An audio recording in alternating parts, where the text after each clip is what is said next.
오늘 함께 나눌 말씀은 사무엘상 7장입니다. 12절부터 17절까지 말씀을 함께 보겠습니다. 같이 읽습니다. 시작. 사무엘이 돌을 취하여 미스바와 센 사이에 세워 이르되 여호와께서 여기까지 우리를 도우셨다 하고 그 이름을 에베네셀이라 하니라.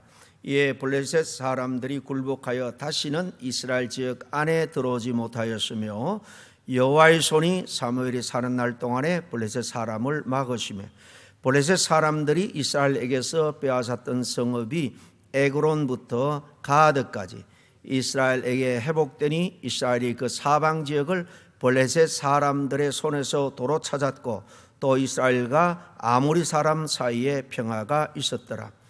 사무엘이 사는 날 동안에 이스라엘을 다스릴 때 해마다 베델과 길갈과 미스바를 순회하여 그 모든 곳에서 이스라엘을 다스렸고 라마로 돌아왔으니 이는 거기에 자기 집이 있음이니라. 거기서도 이스라엘을 다스렸으며 또 거기에 여호와를 위하여 제단을 쌓았더라. 아멘. 이 사무엘상은 세 사람의 이야기다라고 첫 시간에 제가 말씀드린 기억이 있는데요. 바로 사무엘이라는 인물과 또 그를 통해서 하나님이 역사하신 일들, 그리고 이제 다음 시간에 나옵니다마는 8장에 왕을 요구할 때 사울을 세우고 또 다윗을 세우는데, 이 사무엘상은 다윗이 왕이 되기 전까지 사울 왕의 사위 부마가 되었지만 시기 질투로 쫓겨다니면서 훈련받는 그런 모습들이 뒤에 쭉 나옵니다. 사무엘 상 이야기가 이제 대한 이야기가 거의 끝나가고, 사울 이야기는 우리가 아는 것처럼 첫 번째 왕으로서 실패한 왕이에요. 그래서 이야기가 많지 않습니다. 그래서 사울 왕까지 하고 또 다른 주제를 좀 다루었다가 이 다윗에 대해서 쭉 연결해서 사무엘 하까지 그렇게 이어서 말씀을 보도록 하겠습니다. 사실 오늘 읽은 이 사무엘 7장 하반부 이 본문 에베네셀에 대해서는 하나님의 이름에 대해서 쭉 시리즈로 할 때 한번 다뤘던 내용입니다. 네, 쭉 사무엘상을 차례대로 보면서 이 본문을 또 만나게 되었습니다. 오늘 사무엘상 15번째 시간인데요. 오늘 12절에 아주 유명한 기념비에 대한 말씀이죠. 12절 말씀을 다시 한번 보겠습니다. 사무엘이 돌을 취하여 미스바와 센 사이에 세워 이르되 여호와께서 여기까지 우리를 도우셨다 하고 그 이름을 에베네셀이라 하니라. 여기 에벤에셀이라는 말은 히브리어로 에벤이라는 말과 에셀이라는 말이 합쳐진 합성입니다. 앞에 에벤은 이 돌이라는 뜻이에요. 스톤, 돌이라는 뜻이고, 뒤에 에셀은 도움이라는 뜻입니다. 헬프. 그러니까 도움의 돌, 에벤에셀은 직역하면 도움의 돌입니다.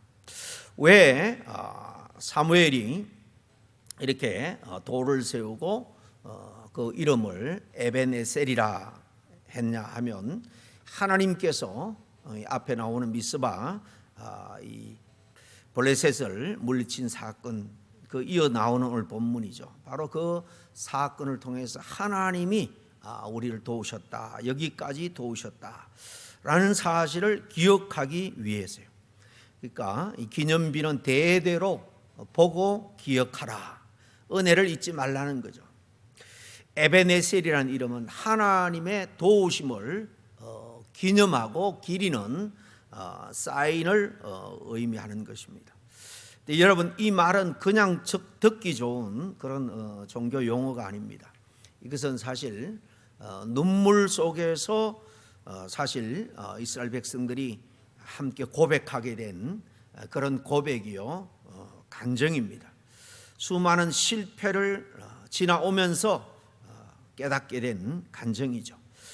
갑자기 나온 이야기가 아니라는 것입니다. 그 앞에 여러 우여곡절이 있지만 특별히 이 미스바에서 드디어 사무엘이 다 모으고 우상을 버리라, 가나안 땅에 이 바알과 아세라 같은 우상들을 버립니다. 그리고 함께 금식을 선포하면서 죄를 자복하고 회개합니다. 그런데 바로 그때 이렇게 하나님 앞에 회개하면서 대우각성하는데 이 블레셋이 다시 쳐들어오죠. 그렇지만 이번에는 그전과 같이 인간적인 우를 범하지 않습니다. 은약궤를 부적처럼 사용하지 않았다라는 것입니다. 그전에 블레셋과 전쟁에서 1차 피하니까 그저 하나님을 어떻게 섬기든 하나님의 임재를 상징하는 법궤만 전장터에 앞세우면 무조건 하나님 도와줄 거다. 하나님을 온전히 섬기는 신앙과는 관계없이 부적처럼 그들은 사용했던 적이 있습니다. 이런 인간적인 그런 방법을 붙들지 않았다는 것입니다. 사무엘이 백성들의 부탁으로 번제를 드리죠. 온전히 헌신의 의미로 번제를 드린 거예요. 하나님께 그리고 간절히 부르짖습니다. 그때 놀라운 역사가 일어나죠. 하나님이 우레를 보내셔가지고 블레셋을 다 물리쳐 주십니다. 이 전쟁이 끝난 다음에 사무엘은 하나님이 우리를 이렇게 도우셨다라는 것을 대대로 기념하고 기억시키기 위해서 큰 돌을 하나를 기념비로 세운 것입니다. 하나님의 은혜를 잊지 말라, 은혜를 기억하라라는 거죠. 그런데 생각해 보면 우리 인간이라는 것은 너무나도 잘 잊어버리는 존재예요.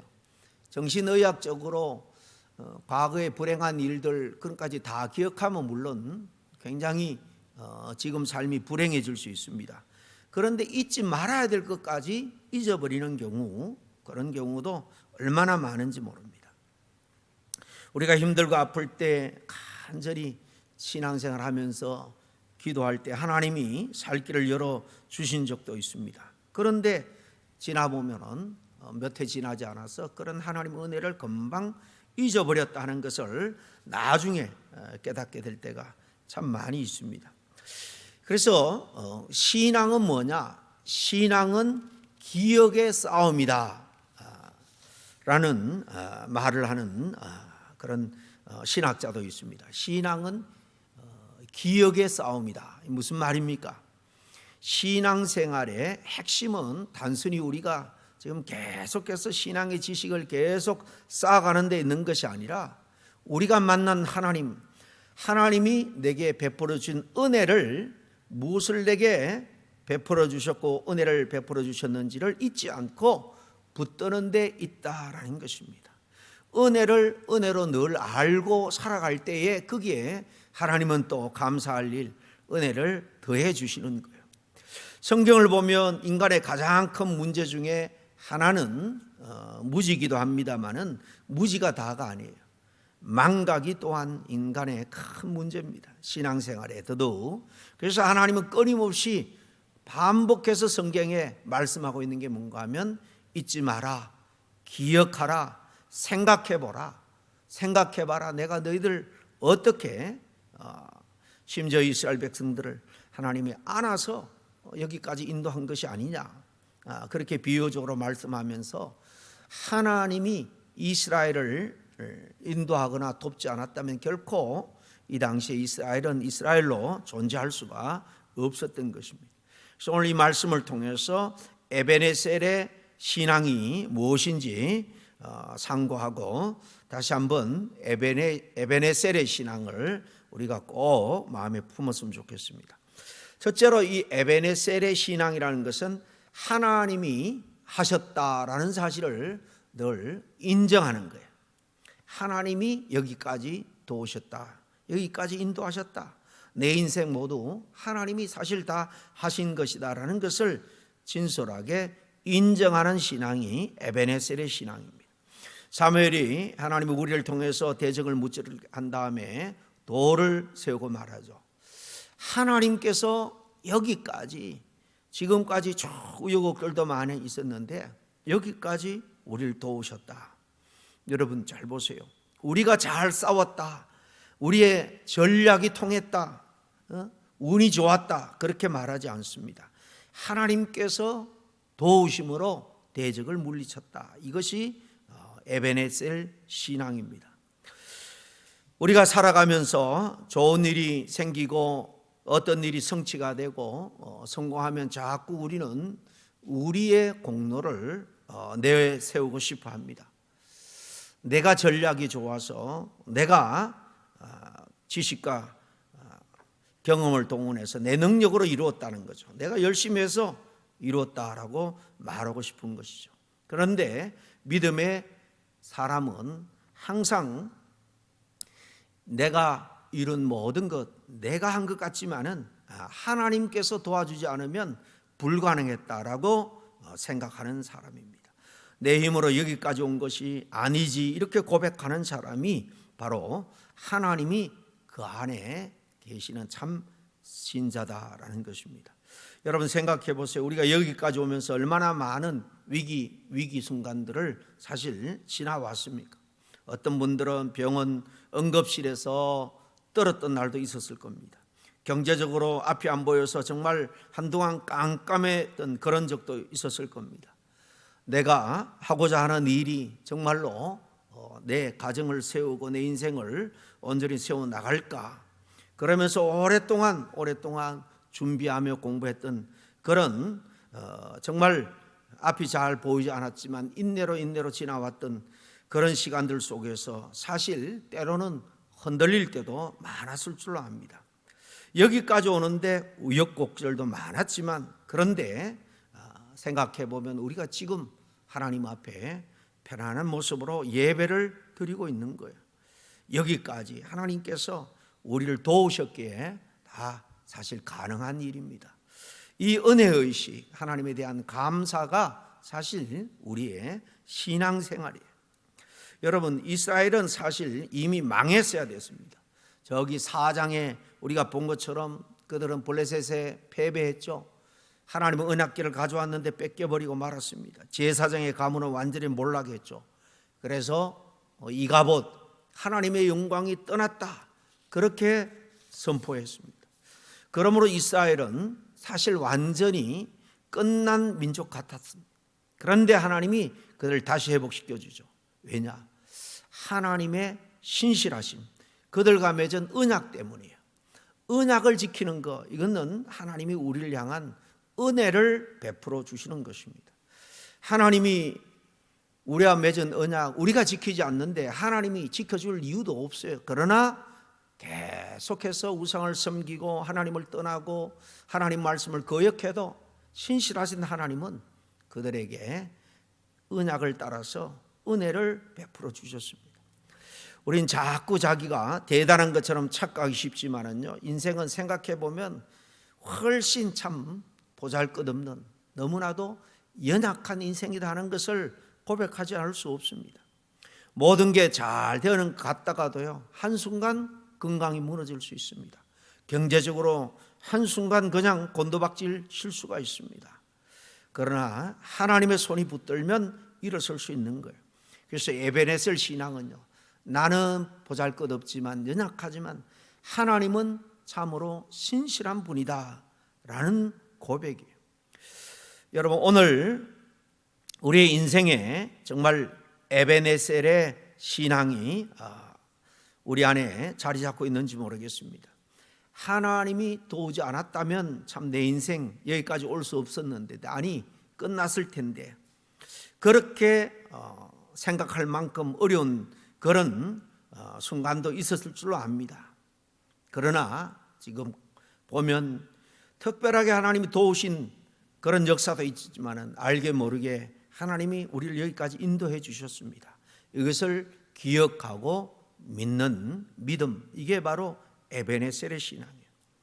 반대로 잘된 것도 돌아보니 다 하나님의 은혜였다라고 기억하고 고백하는 것도 에베네셀의 신앙입니다. 에베네셀의 신앙은요, 내 인생 하나님이 도우셨다, 나를 여기까지 인도해 주셨다라는 신앙입니다. 이런 신앙 한순간도 잊지 않고 정말 하나님을 향한 감사가 넘치길 바랍니다.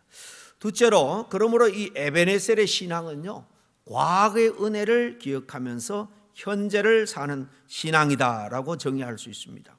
오늘 13절에 블레셋 사람이 굴복하여 다시는 이스라엘 지역 안에 들어오지 못하였으며 그랬죠. 이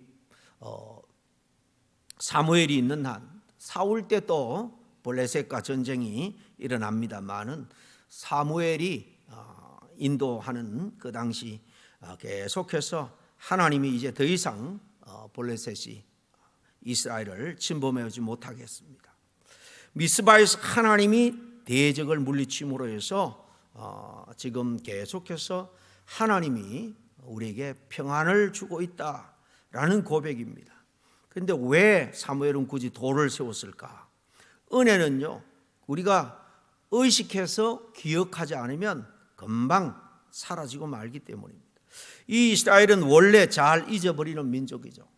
홍해를 그냥 맨땅처럼 그렇게 갈라 건너오게 했는데 얼마 지나지 않아 좀 어려우니까 하나님의 능력을 망각하고 맙니다. 광야에서 만나 또 생수를 먹게 했음에도 불구하고 금방 또 불평을 합니다.